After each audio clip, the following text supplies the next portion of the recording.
తిరుపతి జిల్లా తిరుచానూరు పరిధిలో వైసీపీ నేత టీటీడీ మాజీ చైర్మన్ భూమన కరుణాకర్ రెడ్డి ఆక్రమణలపై రెండో రోజు రెవెన్యూ అధికారులు ఉక్కుపాదం మోపారు. స్వర్ణముఖి నది పరివాహక ప్రాంతాన్ని ఆక్రమించి నిర్మించిన అక్రమ నిర్మాణాలను కూల్చివేశారు.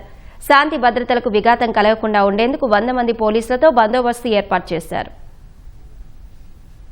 తిరుపతి రూరల్ మండలం తిరుచానూరు రెవెన్యూ పరిధిలో వైసీపీ నేత టీటీడీ మాజీ చైర్మన్ భూమన కరుణాకర్ రెడ్డి స్వర్ణముఖి పరివాహకాన్ని ఆక్రమించి కట్టిన నిర్మాణాల కూల్చివేతను రెండో రోజు రెవెన్యూ అధికారులు కొనసాగించారు. బుధవారం తిరుచానూరు, మంగళం ప్రాంతాల్లో కూల్చివేత పనులను ప్రారంభించారు. బుధవారం రాత్రి పడిన వర్షం కారణంగా తిరుచానూరులో నిలిచిపోయిన కూల్చివేత పనులను అధికారులు గురువారం వేకువజామున 5 గంటలకే పునః ప్రారంభించారు. నది లోపల దాదాపు 4 అడుగుల లోతు వరకు కాంక్రీట్ వేసి పటిష్టంగా రివిట్మెంట్ నిర్మించడంతో కూల్చివేత అధికారులకు సవాలుగా మారింది. బుధవారం ప్రొక్రెయిన్లతో పైగోడను నేలమట్టం చేయగా గురువారం రాత్రి వరకు ఆర్డీఓ రామ్మోహన్ ఆధ్వర్యంలో హిటాచీల సాయంతో పునాదులను పెకిలించి వేశారు. భూమన ఆక్రమించిన 3.33 ఎకరాల భూమి చుట్టూ కందకాలు తవ్వి ఫెన్సింగ్ ఏర్పాటు చేసేందుకు రెవెన్యూ, పోలీసు యంత్రాంగం చర్యలు చేపట్టింది.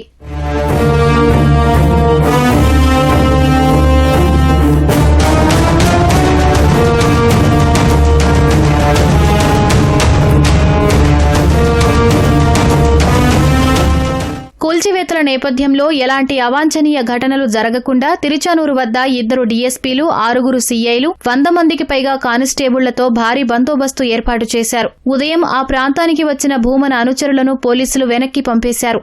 ఆక్రమణలను పరిశీలించేందుకు వచ్చిన ఏపీ సాధు పరిషత్ స్వామీజీలను, మీడియా ప్రతినిధులను సైతం పోలీసులు లోపలికి అనుమతించలేదు.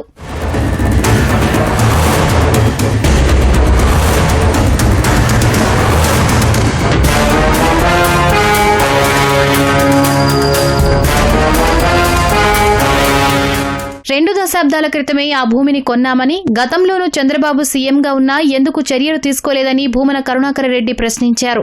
మేము మా కుటుంబం ఆ స్థలం కొన్నది 22-21 సంవత్సరాల క్రితం.